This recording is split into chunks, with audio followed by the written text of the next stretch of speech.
Welcome back, everybody. You know what time it is. It's another Wednesday night at 8 p.m. for the Relationship Gumbo Podcast Live Edition. I welcome you once again, and I want you to do me a favor as you come in, especially the replay viewers, because I know y'all going to come in on this one. This is going to be a good show. So I want you to share and invite with your friends and family. We have a very special guest that's going to introduce a brand new novel, and we're also going to talk about something that's near and dear to all of y'all's hearts: manipulation.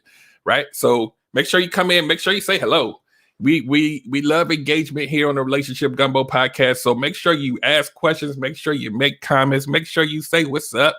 If you're on the replay, put hashtag replay. So what I want you to do is I want you to give me about 30 seconds. I want to make sure that everything's going live. We're on Facebook and YouTube live at the same time. So wherever you chiming in from, just say what's up and make sure you share. So stand by, give me that 30 seconds and I'll be right back.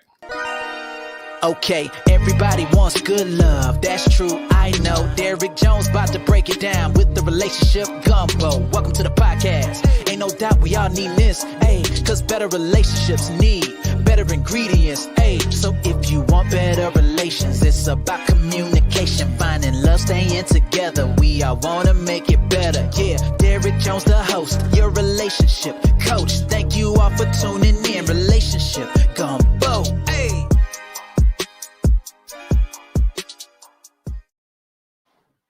All right, y'all. I'm over here sharing too. Y'all need to be sharing. Make sure you say what's up. I'm getting my share on. Give me like 2 seconds because I'm doing a little extra tonight. Hold on 1 second. I'm gonna get this share in, and we about to go all the way in. 1 second here, because I want to make sure as many people get this as possible here tonight. There we go. Boom. All right, so as you know, this is also an audio podcast. So it's going to be on Spotify, Apple Podcasts, Amazon Music, Google Podcast, everywhere you can get a podcast. So make sure that even if you watch it, right, you're going to want to listen to it again. And when you do, you put your headphones on, go in your car, listen to your podcast, and get it in and binge the hell out of it. We had like 77 episodes. Like, you got a lot of content to consume. So make sure you do that. And also, I'm going to say this at the end of the show too.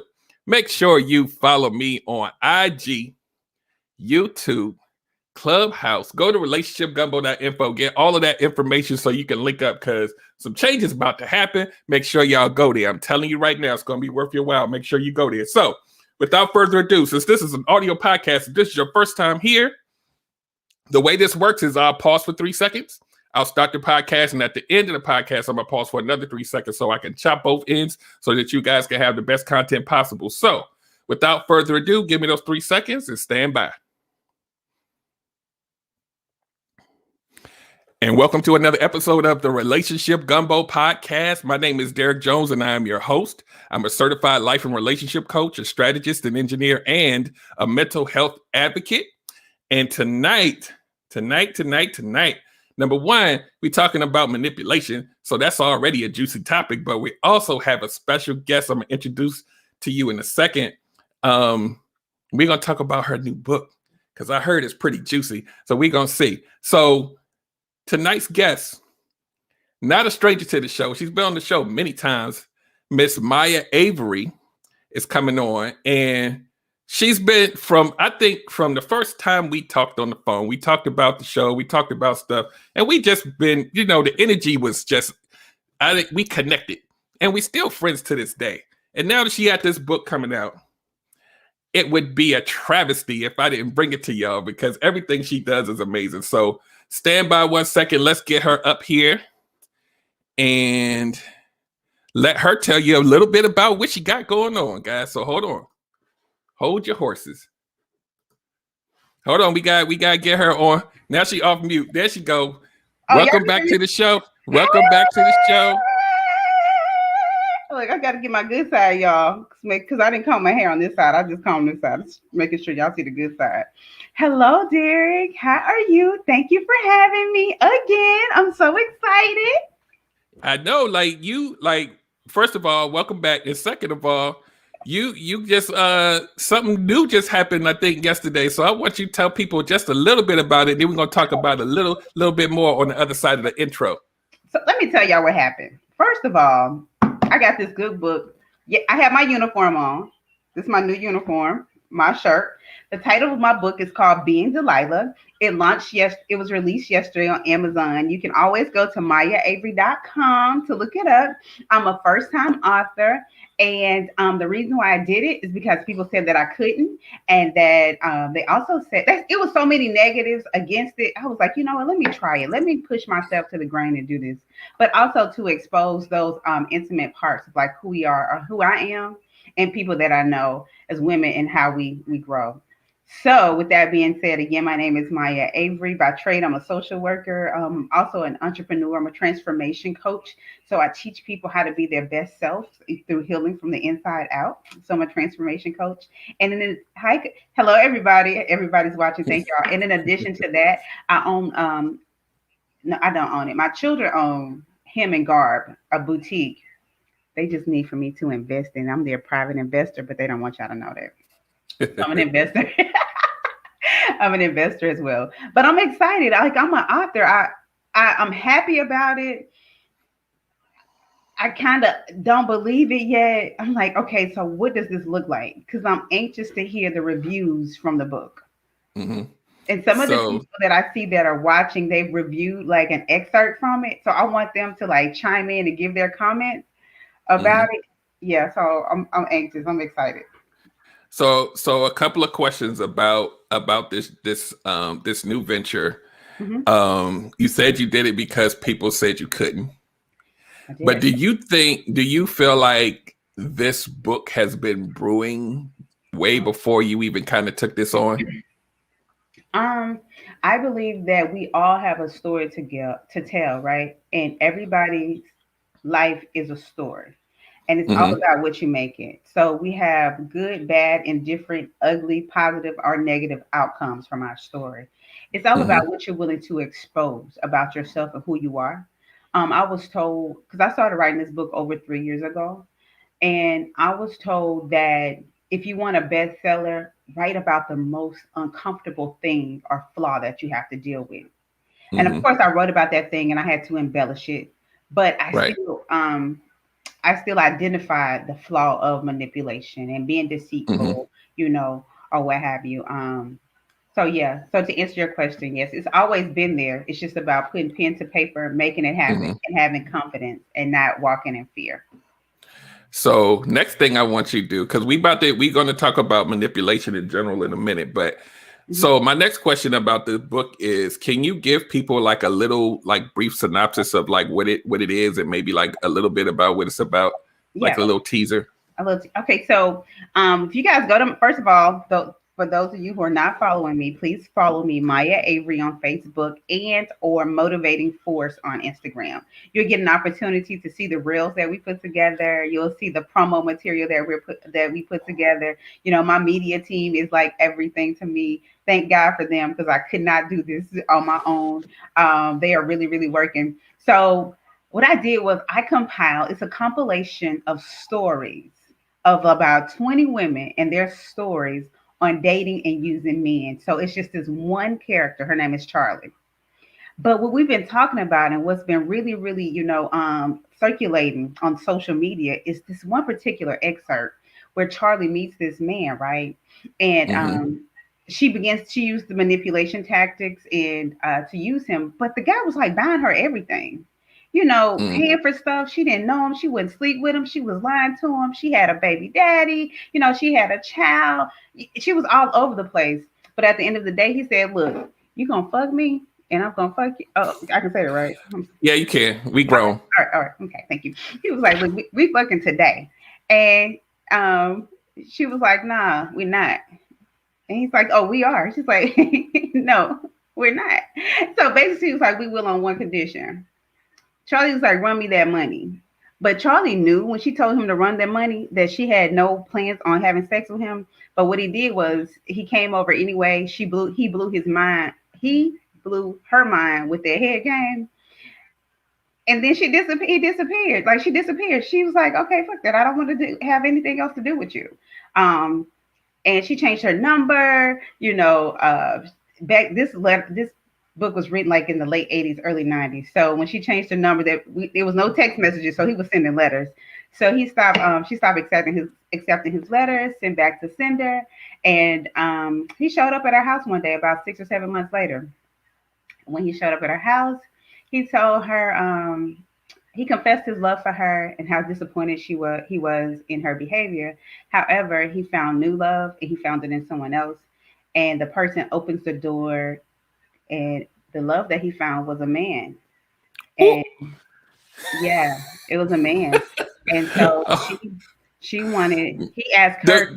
Wait. First of all, you're telling them too much, number one. No. No, listen.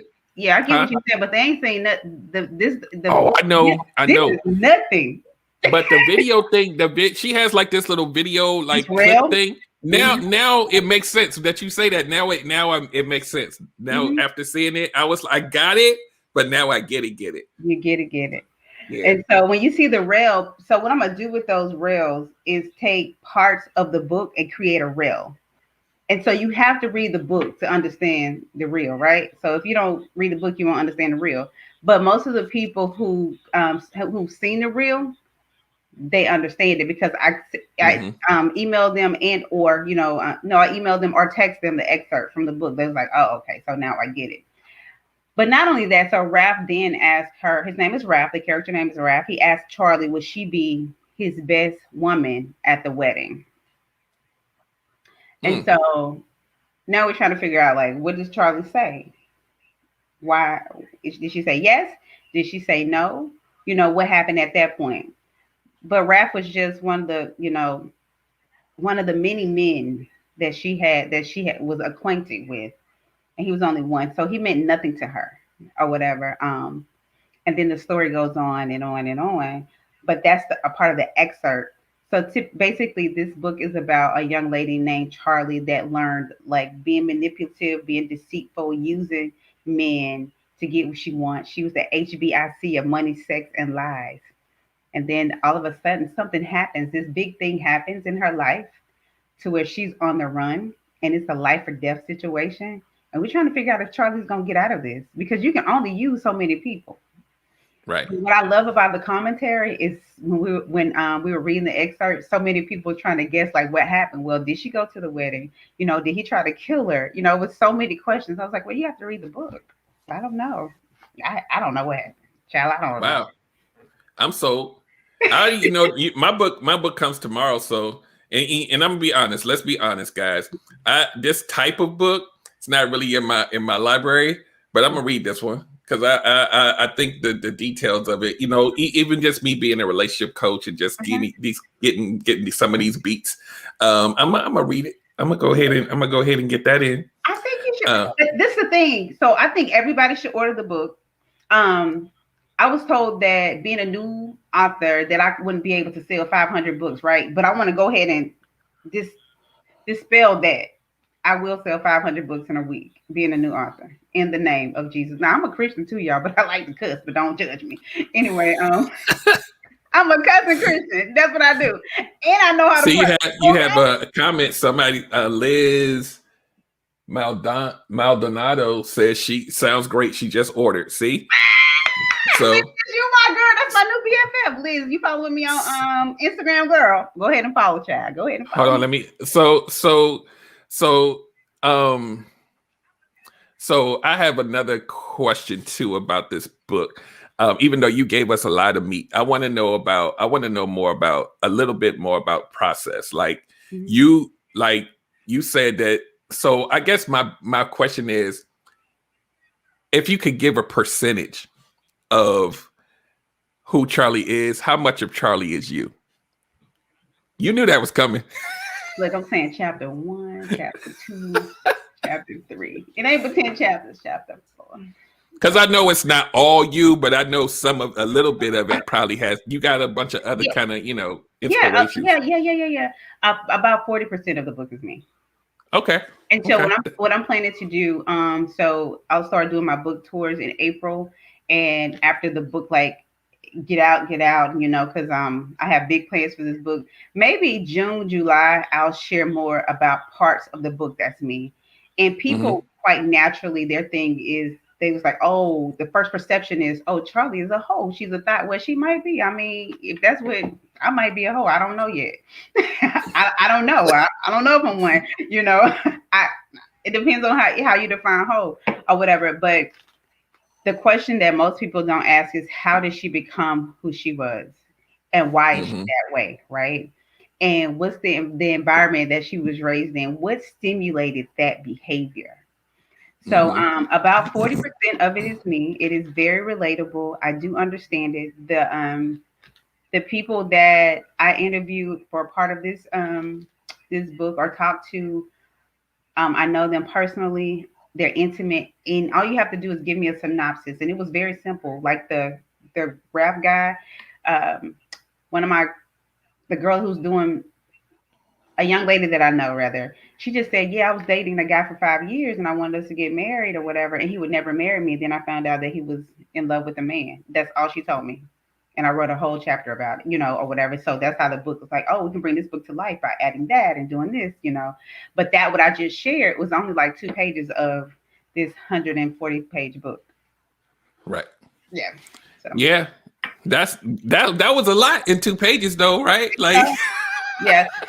Maybe 3 pages. It's not a lot, but so I see, like, it's so many plot twists to this. There's so many twists to the story or to this book, to where I don't want to give too much away, but I also want people to consider that it's a reflective book. So she has to reflect back to where she learned each behavior from, in her childhood, and paint a picture so people can visualize, like, oh, this is why she did that to Ralph. Oh, this is why she did that to Terrence. Oh, this is why, her and Mason have that type of relationship. Oh, this, and on and on and on, or whatever. So, yeah. And so, as the analytical brain I am, I remember when I first met you, you were always harp on the why of things. And I think that part of you, it translates into what you're talking about now. Yeah. Like, oftentimes people will write a book, it's a scathing book, but they don't really give you the context of the why of things. So I think that's important in that. And I had a feeling that that's kind of where you would lead, it to. So it's good to hear that, because, I'm a why person too. I like to know the origin story of things. So that's cool. Dang, I at this point, people are already gonna want the book just based off of this part right here. We only halfway in the damn show. Can I share with you got a question? Go ahead. No, go ahead. Share. I wanted to let everybody, this right here is what, see, this is the cover of the book for those new people followers. Oh. My uniform. This cover, when people saw that, it was immediately, I want the book. I was like, you don't want to know what it's about first? It's like, no, I want that book. I don't care what it's about. If it's anything like that, I want that book. I was like, okay, well, thank you. Let me give you the website, child. So let me check. So the cover of the book is amazing, and I saw the I guess he's a photographer. Are they married? Yep, they're married. Okay, yeah. So the woman, I saw the woman who's the lips and all of that, right? And the way that the cover is done, it's like it catches you. Because I remember when you were like, which cover should it be? Like, you picked the right one. Yeah. And the reel that you were talking about, the production value of that reel is amazing. I don't know who did that, but that thing, I was like, that's pretty damn good. So, I remember when we first met, I told you that I owned a film and production firm. So my team, the guy who I did business with, he's now in business with, he has another business partner. So his business partner reached out to me and was like, hey, we want to create a reel for you, and it's free of charge. Since I'm no longer part of the business, I was like, oh yeah. It's like, yeah, all you have to do is show up. I'll be there. What time you need me to be there? In the morning? It's just a 3-hour flight. And so I flew out there, and it was so funny because the cast members, I literally called them the night before in the morning of. I need you today for an hour and 15 minutes because my the initial cast for Charlie, her face broke out, so she couldn't show up. The guy that was supposed to, play another guy, his name is George, and that of course we haven't spoken about him, but George character, his car broke down or whatever. No, he had a business meeting and something happened with his car. So I literally called people that morning and was like, I need y'all to come out and help me. And those people came and they showed up, and I think they did a phenomenal job. I was like, okay, God, that's who you made for. That's who was supposed to be there, and they did a great job. Yeah, I'm so proud of them. This whole rollout is amazing, and we gonna get you to your goal this week. Oh my God. Yeah, we gonna get you to your goal. So let's talk about manipulation real quick. A little something. So you talked about the character in your book, Charlie, and how she uses manipulations for whatever her motives are. And people need to read the book to figure out what that is specifically. But in outside of the book, in the real world, people do this every day. And so my question or my topic bullet point is, I know that there's probably like a whole lot of reasons, but generally speaking, why do you think people feel the need to use manipulation as a tactic? And sometimes people do it their whole lives. Sometimes people do it for the sole purpose of hurting other people. What do you think some of the motivations could be? Just give me like a couple, two or three. I think that control is one. We like to be in control of things. And then when there's an imbalance of power, and also what I've learned, like through some of my clients, they don't recognize that they're using emotional manipulation towards their spouse and or their friends or whatever, because they don't connect. The two don't connect to them. Like, no, I'm being emotional, but I'm not manipulating. Yes, it's called emotional manipulation or whatever, which is a learned behavior from, our parents. And if our parents don't teach us, emotional intelligence, then there's a lack of, right? So when I emotionally manipulate you, I think that that's what it's supposed to do. I want to make you feel sorry in this instance. And I want to take power from you to make me feel good so you can do what I want. Right. So I think that, I believe that that's like the premise of what goes on.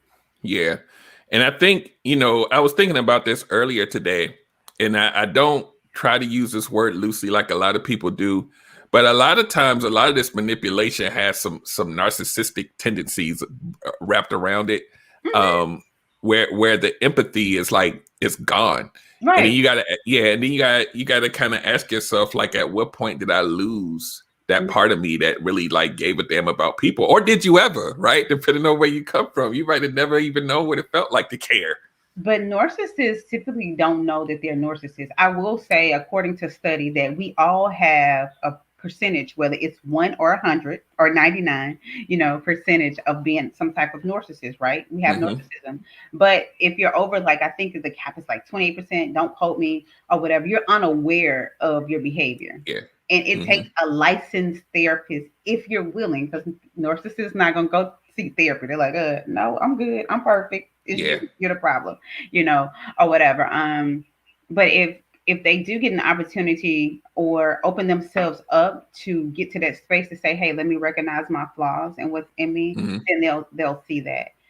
It's a guy that I follow on TikTok, and that's all he talk about is narcissism. And, I know exactly who you're talking about. Yeah, and he has like dreads or something. But he talked about himself, Yep. And he spoke about how hard it really was to come out of that shell of like, oh, I'm a narcissist, like I'm that self-seeking and controlling and want things my way, and I'm not open to hear other people's views and or opinion. I'm stuck in this space. Like, why am I like that? But then if you go and research it, he's like that because his mom was, his mom was that way, and that's who raised him, and he didn't know any other way to be. Yeah, it's amazing. Yeah, it's amazing how, if we really, really, really sit back and look, that we can always trace it back to a point of origin in almost everything that we do. Absolutely. And we don't realize how much that experience and that journey affects how our decisions are made and what the trajectory of our life is going to go based on something that was all the way back when you was probably in elementary school or middle school or something like this. Like I didn't even really have this much, like, of course, life happens or whatever, but I didn't have this much reflection on my life until I was probably I had a 4 in front of my age. Now the 30s was just like, but once I actually sat back and was like, yo, why did I make that decision when I was 20? Mm-hmm. Like what made me do that? And then I was like, wait, it goes even further back than that.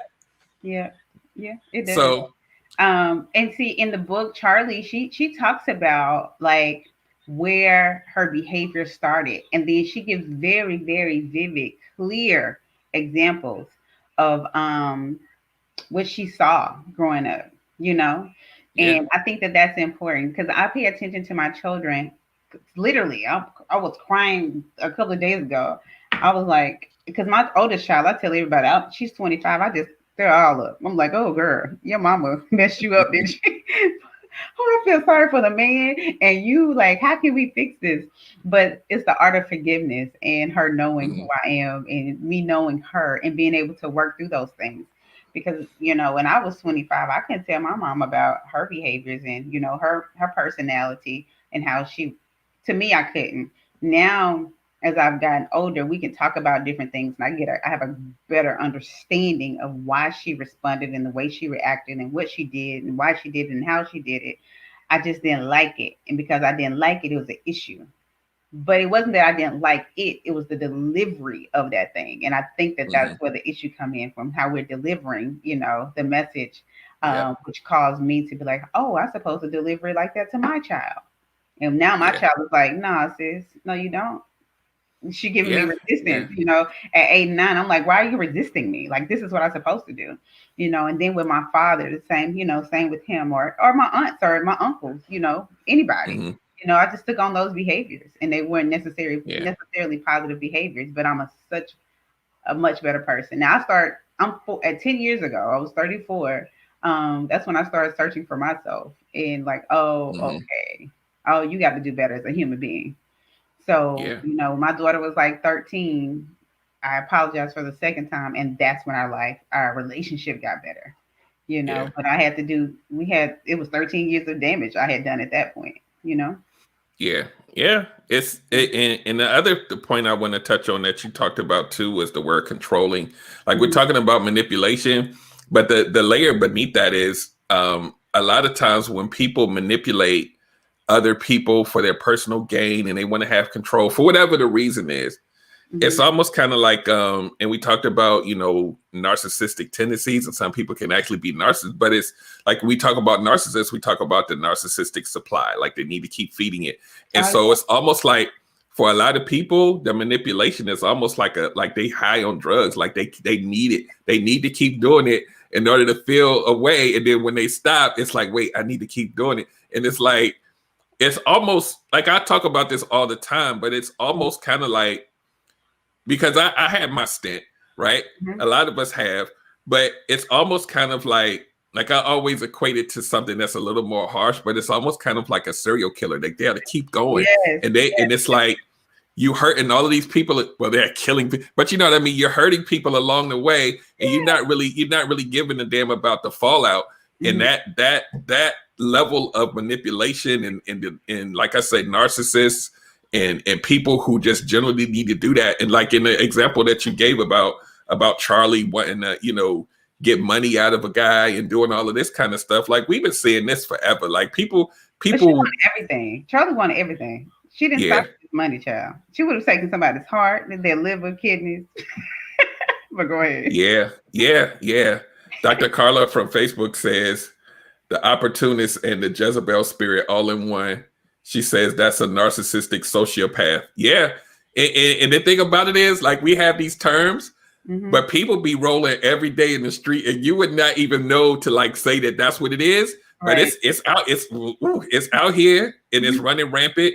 And people, it is unfortunate because the ultimate end to this is when you're using a manipulation and it actually hurts someone else, that Right. person has to carry that into whatever the next thing they do. Exactly. And you done already done moved on. You Mhm. done found your next victim, and it just keeps going exponentially. And it's like it when I really looked at and I always talk about these characters on my show, Billy and Susie, how that life cycle Yeah. of hurt happens and how it transfers onto other people, and then you then create the person that hurt you, and then they end up doing it, and it just keeps going until Exactly. somebody decides to stop the cycle.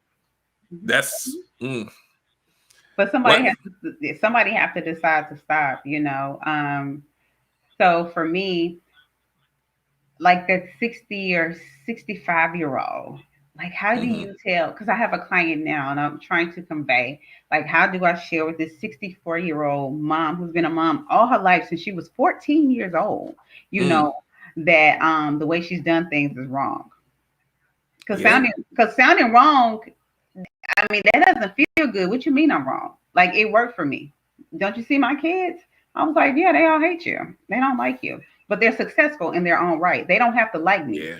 I'm not raising kids to like me. I'm raising them to be successful. Right. If you don't want love and compassion, are you not concerned about how they treat other people? We have to be mindful of what we're teaching them and how we're teaching them to treat other people as well. So yeah. And like you said about kids, a lot of kids learn manipulation from their parents. Yeah. And you spoke about that earlier. And so just to kind of tie this topic of manipulation up in a pretty bow, it's something that if you feel like you're the person who's doing it, you really got to look at not just the why you're doing it, but who's being affected by it. Absolutely. Because like I was saying, go ahead. I'm sorry. You got it. No. Right. Sure. We're going to talk about that in a minute too, what you just did, because you do it a lot. And people need to understand what that's growth for you. Active listening. Yeah, active listening. So when you do this stuff that hurts people, just to piggyback on the point I made before, sometimes people will be like, oh, that's just one person. It's not just one person, because now it's almost like a virus. You've affected everybody that person deals with too. And if you think about it like that, something in your head hopefully will click and say, damn, it's not just because you think I hurt one person. There's so many billions of people out here. I'll be all right. Yeah. But you can't stop though. So it is really not just one person. You're affecting potential outcomes over time. And it's a ripple effect. And we don't even rest, like when you throw the little pebble in the pond, and that's what happens when you do that. And we don't realize it because it may not necessarily be affecting us in our face, but the damage, it's a lot. It's a lot. And so, so my final point, and then we're gonna try to like tie this up and tell people how they can get the book and all that good stuff. So I'm gonna tie the topic of manipulation, and I'm gonna tie a little bit of what you said about the book too. Okay. So those of us, and I say us, not currently, but those of us who have chosen to use manipulation as a tool, Charlie definitely has used, or I can't. The book will live on, so I'll say Charlie is using the manipulation as a tool. If you are the type of person right now, and this is what I always try to do with my audience, if you're listening right now and you know that you've used this as a tool for your personal gain, for whatever it is, male, female, whatever, it doesn't serve you long term. Right. It doesn't matter what you do, because I always try to give people the lesson at the end. It doesn't serve you long term, no matter how good it feels to do it. It doesn't serve you long term, and it affects more people than you realize. I've been saying this for the past few minutes. I've been saying it over and over for a reason, because somebody on here need to hear this. I don't know who you are, but somebody on here needs to hear it. It's not healthy for you up here and in here. Something's broken or something's a little off, that you got to figure out what that is and why you're doing that. Because even the hurt people who hurt people, you know that you're hurting people. You know in real time, you know what's happening, but there's something in you that has to turn off in order for you to be okay with it later. And that's the problem. That is the problem. When you lack empathy, then you turn into something else and start with the letter N. Like you can't narcissist. Like you gotta think about that level of control and that you need that so bad that you're willing to just not care. That part right there that's the scary part. And this is something that you see a lot in people who you know, we see it in people who a lot every walk of life, but you see it a lot in like these impoverished neighborhoods where people got to do what they got to do to get what they need to get to survive. They have to not care about the victim. They have to shut that part of themselves off just to survive.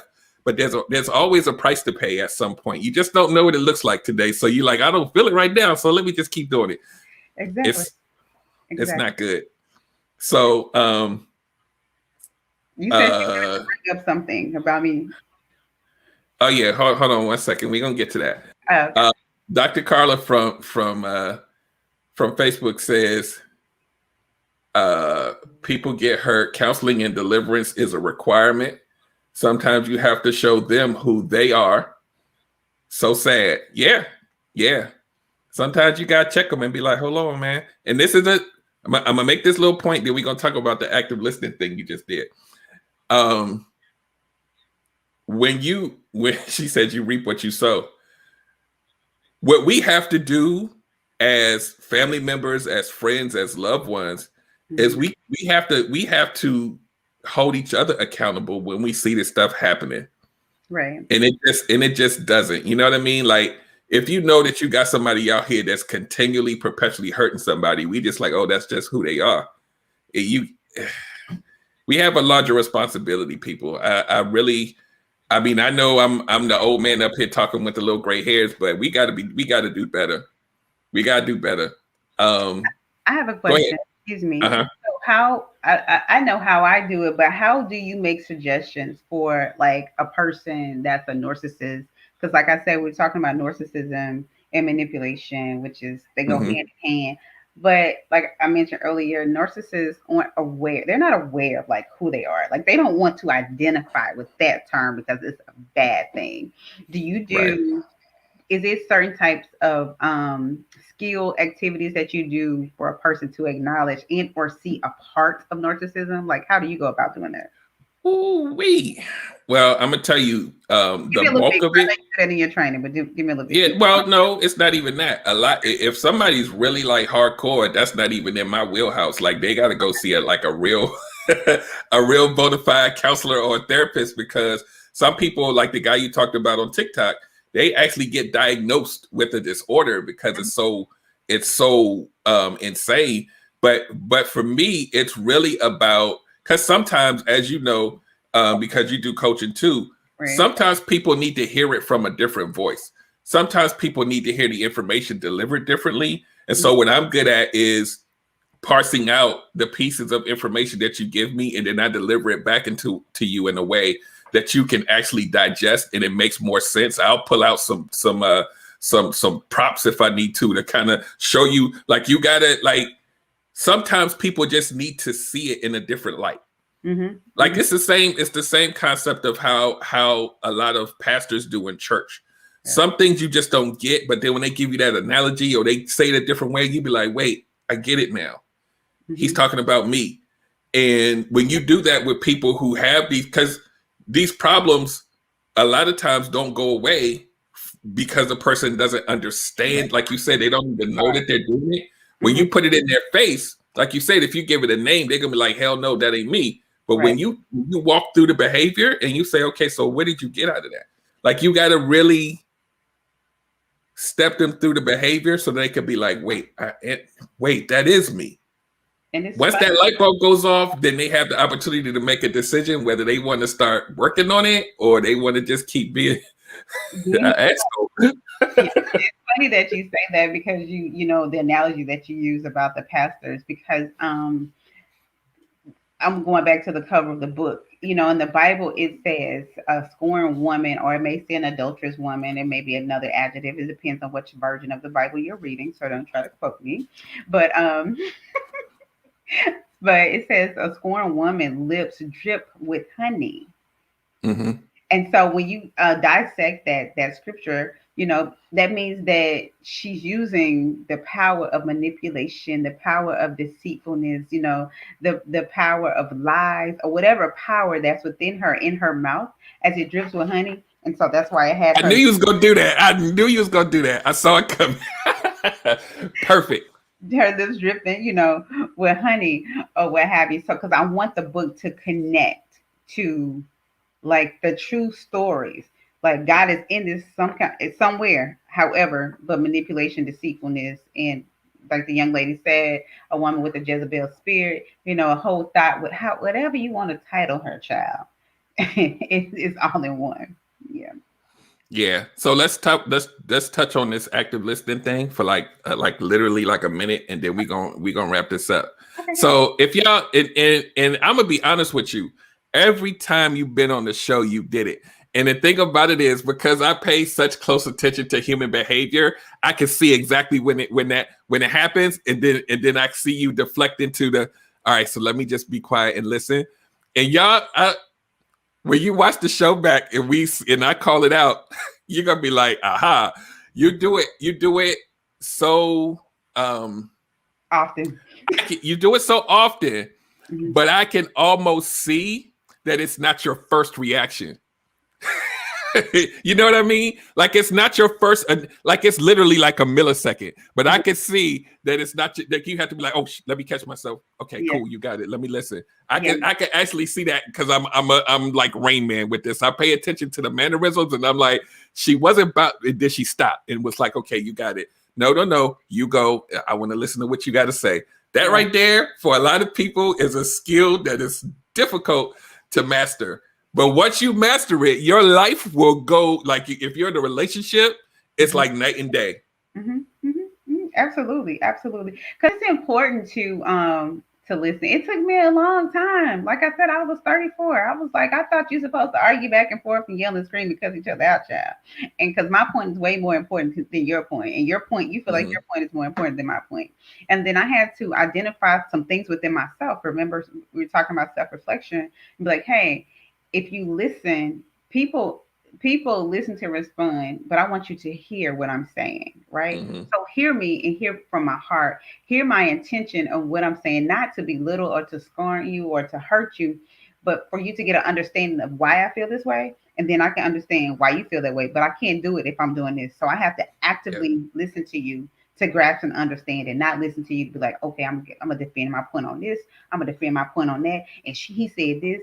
It's like, oh, no. Oh, I made you feel that way when I did this. Oh, that wasn't my intention. My intention was to, and you have that real mature like conversation, because that comes from a healed place.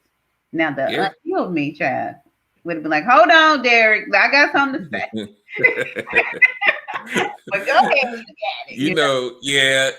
And I when I'm on this app called Clubhouse, that happens a lot. Like people don't even want to listen. They just be jumping out there and then they have to be reeled back in, because a lot of times they don't even realize they're doing it because it's such a part of who you are.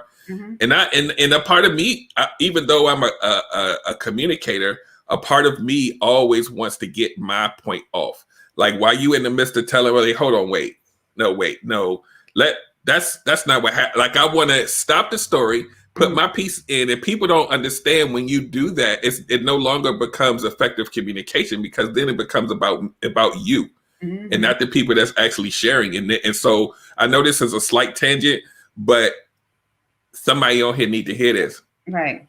When you take someone's ability, and I'm talking about even especially like with men, when you take, and I know women do this too, we can talk about men, when you take that person's ability to share without being interrupted away, sometimes they lock that door and it never opens up again.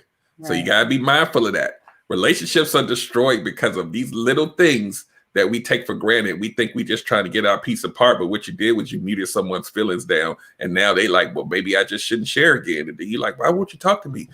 Like I know it comes not way back in the day, not now, but back then I used to be like, what's going on? And I just want to always call it all lives matter. They would be doing my stuff and I'd be like, no, but what about me? And I'm like, wait, that's not fair. Mm-hmm. So anyway, so let's do this. Okay. Being Delilah. Let me put your information up here on the screen again for the folks so they can go buy the book tonight. We're gonna get this book. We're gonna get you to your goal. Mm-hmm. So what I want you to do now is I want you to give people a kind of a closing statement about anything you want to talk about, but also just tell them where they need to go and why they need to get it and all that good stuff.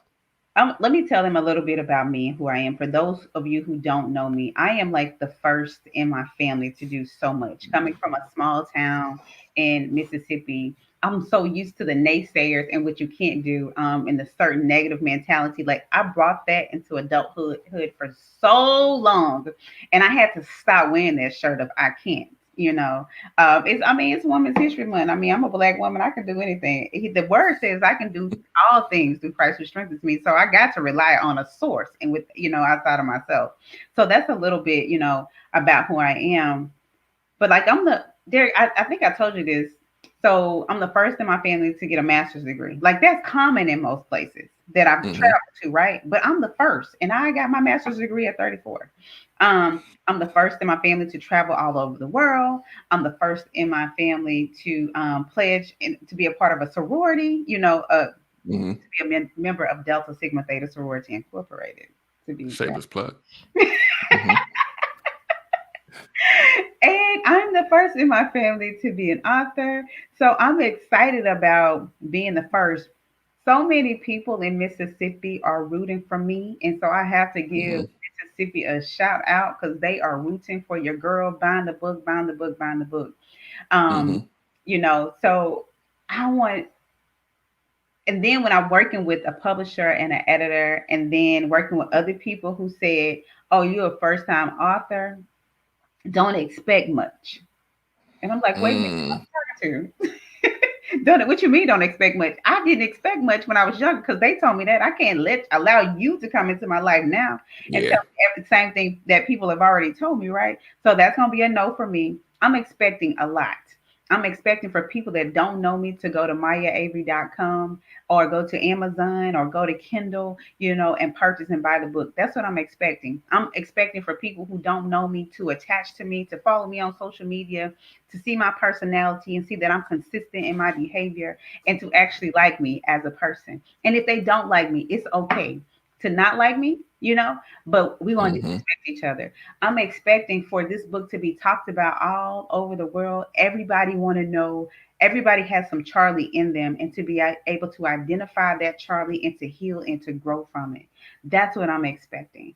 So I want to give everybody that has already purchased, the people that are watching, who's planning to purchase, a round of applause to tell them thank you for supporting this little girl from Wiggins, Mississippi out here doing my thing, because I can't do it without the support of you. And if it's anything you want me to support, hit me up. I believe in supporting each other. It's not a one-way street for me. So Being Delilah, it launched March the 9th, 2021. March the 19th is my birthday. So that's the best gift in the world that you can buy me. Okay. Yeah. So go buy the book, y'all. I know that was long, but buy the book, y'all. Buy the book, child. And real quick, Dr. Carla says life and death is in the power of the tongue. Go get them. Thank you. So, and the other thing too, if you're buying the book off of Amazon, make sure when you read it to leave a review. Yeah. Leave a review and make sure that you keep that thing popping. Tell people about it because I already know it's I get it tomorrow in the mail, but I already know it's gonna be good because I know you. Good. You're not gonna you're gonna read this book in a day. It's I know.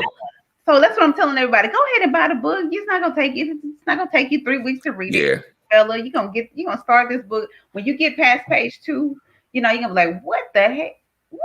And you got trying to figure out what's going on. But I promise you're gonna have so many questions, but they'll be answered at the end. But you got to keep reading. Cool. You know. Cool.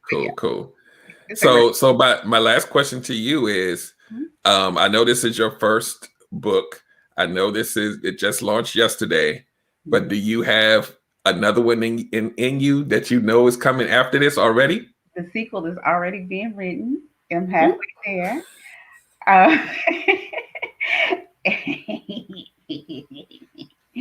And I was reading the sequel. I was like, oh, this is good. This is better than the first one. Wait a minute. She did that. And I'm having a conversation with the pages now. Like, I know she didn't.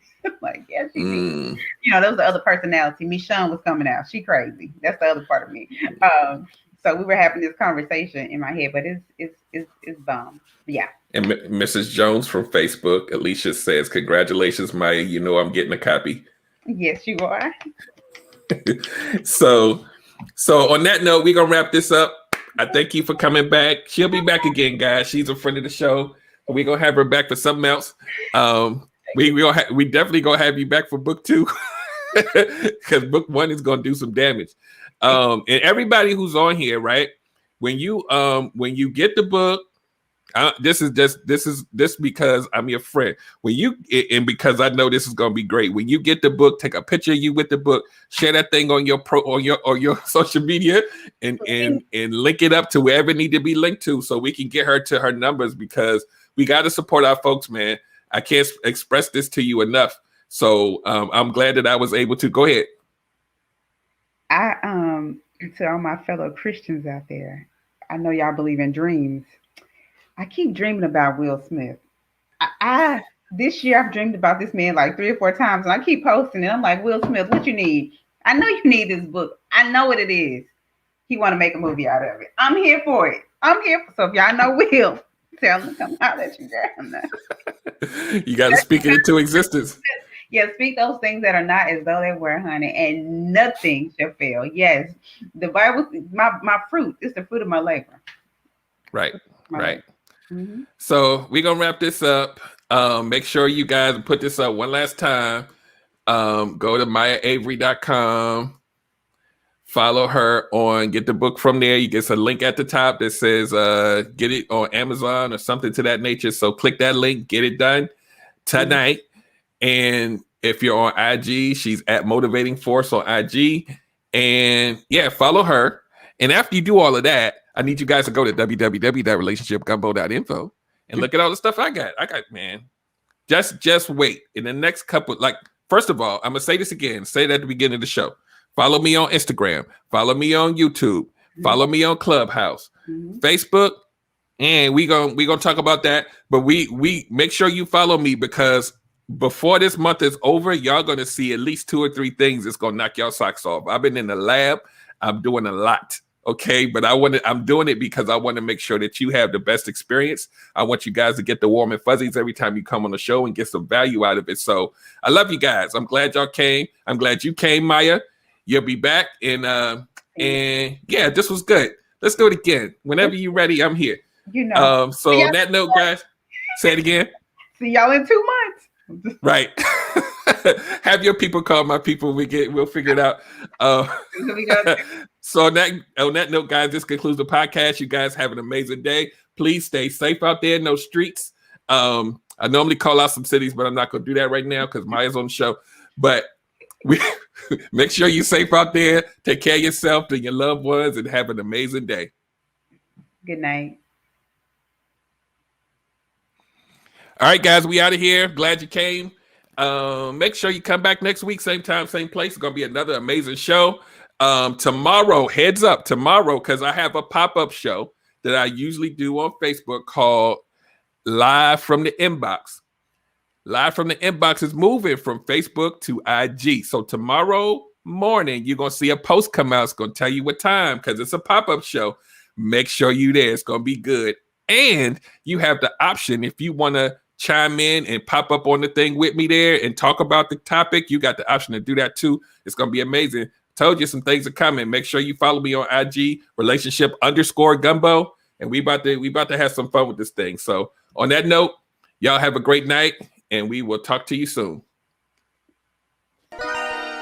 Okay, everybody wants good love, that's true, I know. Derrick Jones about to break it down with the relationship gumbo. Welcome to the podcast. Ain't no doubt we all need this, ayy. Cause better relationships need better ingredients, ayy. So if you want better relations, it's about communication, finding love, staying together. We all wanna make it better, yeah. Derrick Jones, the host, your relationship coach. Thank you all for tuning in. Relationship gumbo, ayy.